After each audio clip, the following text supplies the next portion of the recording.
So the bottom line is we're going to keep kids safe. We're going to keep our members safe.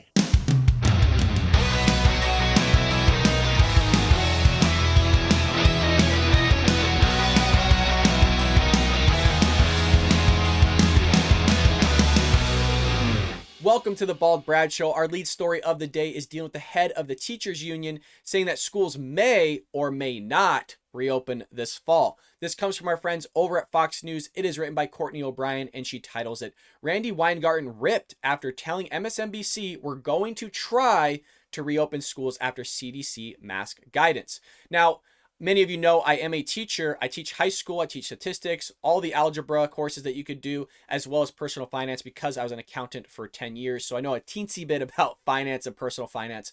But I was teaching the entire pandemic. The only time I didn't teach during the pandemic was at the beginning, the way beginning when everybody shut down, whether that was a private school system or public school system, everybody shut down. We all went to teaching over the internet or distance learning. Now, all of last year when the new school year started, we all taught in person. As far as like me and my coworkers in the district that I teach in, we all taught live. There was a short stint, like maybe 1 or 2 weeks where we went distance learning because we didn't know what the new guidance was going to be on. We didn't know what changes were going to be made, and we didn't know if we were allowed to or not allowed to teach live in the classroom. So that was the only reason why we taught for a short stint of distance learning in the new school year. But other than that, 170 days we were teaching live. Everything was fine. There was no issues. Some students and teachers, of course, got COVID, not necessarily happening on campus, but happening, outside of the classroom or happening off campus is more specific of what I should be saying here. Nobody was hospitalized. Nobody died from my understanding. Everybody was kind of like, I felt a little icky. I felt sick. Everybody was fine. There was no mass outbreaks, nothing like that. And I felt safe as a worker the entire time. My administration that I work for did a fabulous job. Actually, in my review, I told them, I was like, I have no qualms. I felt safe the entire time. You guys were going above and beyond your duty. It was remarkable, these people, folks, on what they were doing to keep their staff safe as well as the students. I literally do not have a single complaint. I hated wearing a mask, but if that's what's going to allow the students to get back in the classroom, I don't mind wearing a mask. It's just hard to breathe and talk at the same time. But that's a small problem to deal with by us just allowing our kids to come back in the classroom. Having that one-on-one interaction was a benefit for me to have to deal with. Now, the article here starts off saying the AFT, the American Federation of Teachers president, Randi Weingarten, was ripped after hedging on whether or not U.S. schools would reopen in the fall during a Wednesday interview on MSNBC.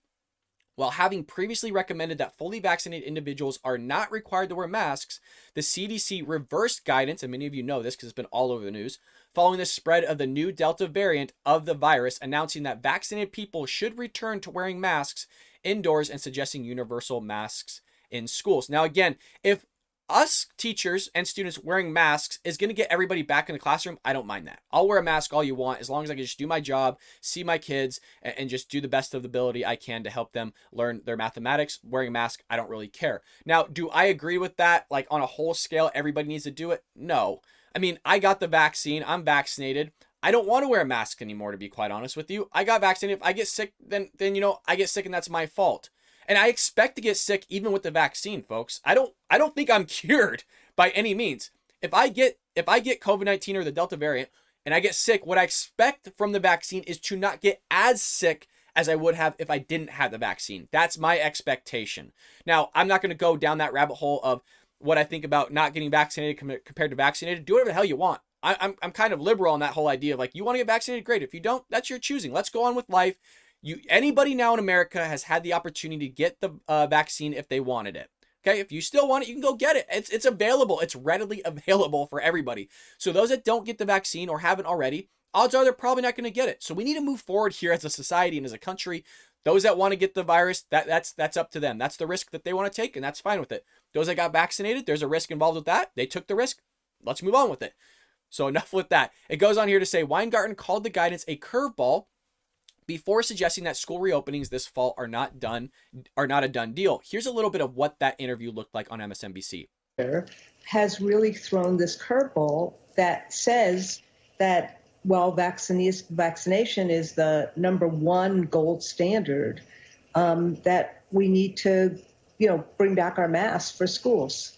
So the bottom line is we're going to keep kids safe. We're going to keep our members safe. and we're going to try to open up schools, and we're going to try to move through this political battlefield. So as you see, she's talking about how they're going to try to reopen schools. So she's hedging kind of what she's saying here of like, well, we're going to try to do it, but there is a possibility that we can't reopen schools this fall, which should worry everybody, especially as an educator, because the students and the kids and the learners, whatever you want to call them, lost a whole year of learning. And so we have to somehow try to rectify that, fix that, fill those missing gaps of knowledge in this current school year. So for me as an educator, as a teacher, talking to all of you that are parents and possibly have kids in the school system now or whatever, support your teachers, folks. We want to be back in the classroom. I actually don't know a single teacher that doesn't want to be back in the classroom.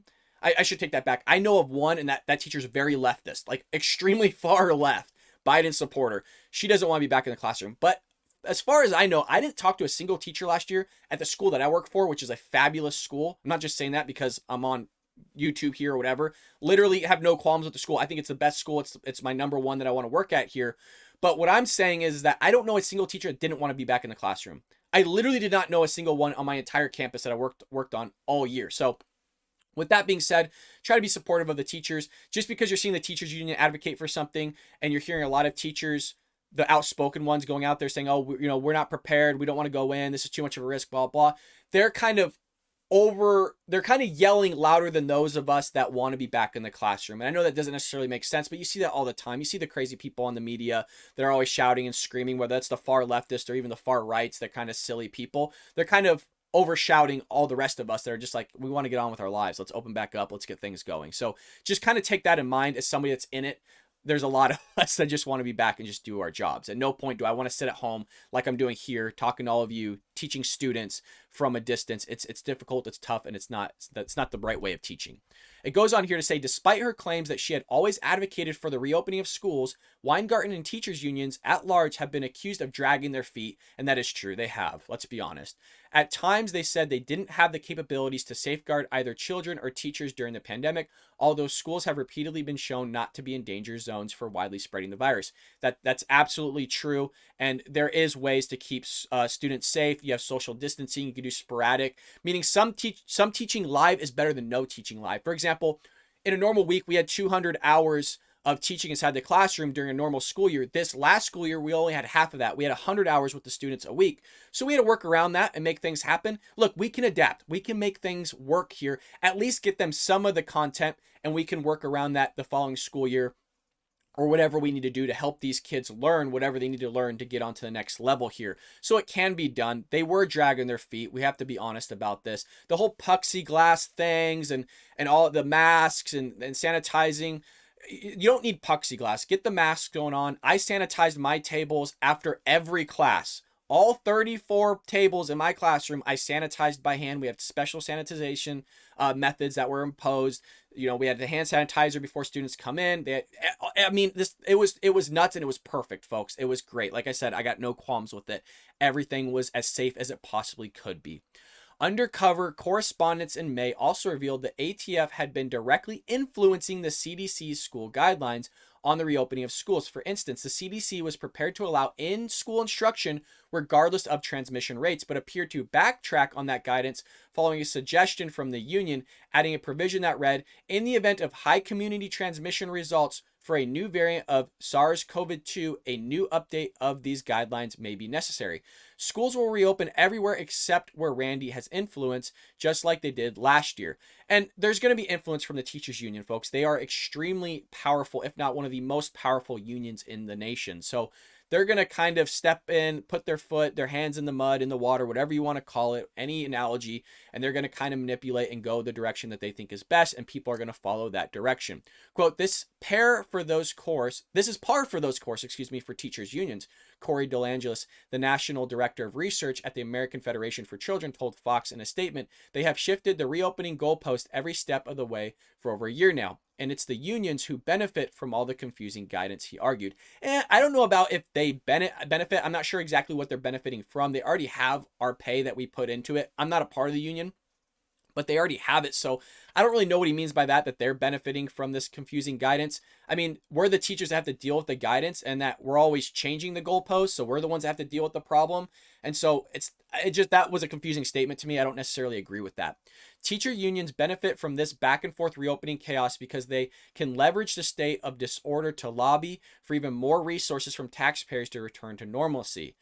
Teacher unions in some districts might try to hold children's educations hostage even longer by keeping schools closed so that they can continue to work from home with the same job security and pay while putting themselves in a better position to secure additional ransom payments from taxpayers. I just don't agree with that. I'm sorry. I mean, there's a lot of people that worked from home this school year.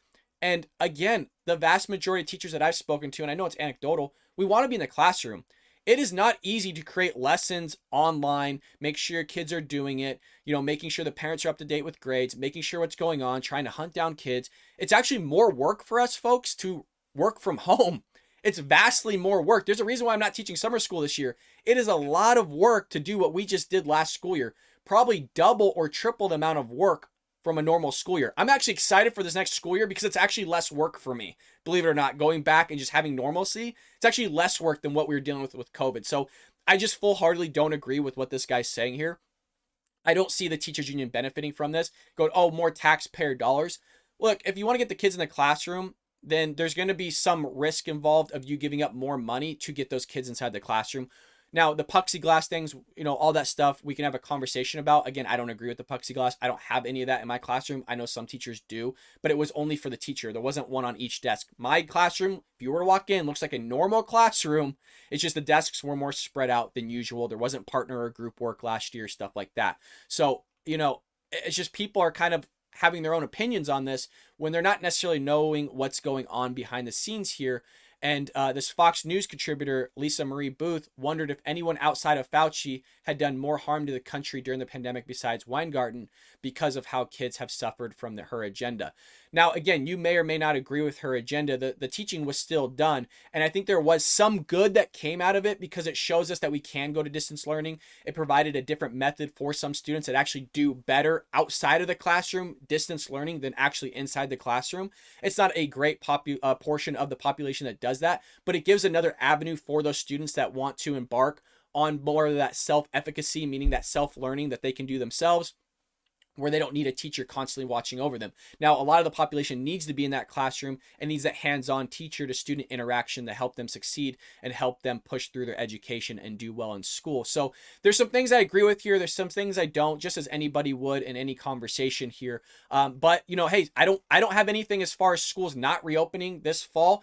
As far as what I'm hearing, even my friends in both public and private, we're going back this fall as far as I know. We're only about a week and a half here from going back to work. So I go back soon and I am expecting a normal school year. If we have to wear masks, so be it. But I'm expecting 30 to 34 kids in my classroom per each class. I'm expecting no social distancing inside the classroom. I'm expecting no distance learning. So, hey, it's going to be a school year that's going to be interesting to say the least. We'll see what happens. I'm sure guidances are going to change. I'm sure the state's going to force both public and private schools to have certain mandates, all that stuff. But we'll see what happens here. As a teacher, I hope schools reopen. The students need it. The teachers need it. And let's be frankly, folks, the parents need it too, okay? So thank you so much for watching the Bald Brad Show. And folks, make sure you like and subscribe to this video. Share it with your friends and family all over the interwebs, social media. And I will see you a little bit later here on the Bald Brad Show.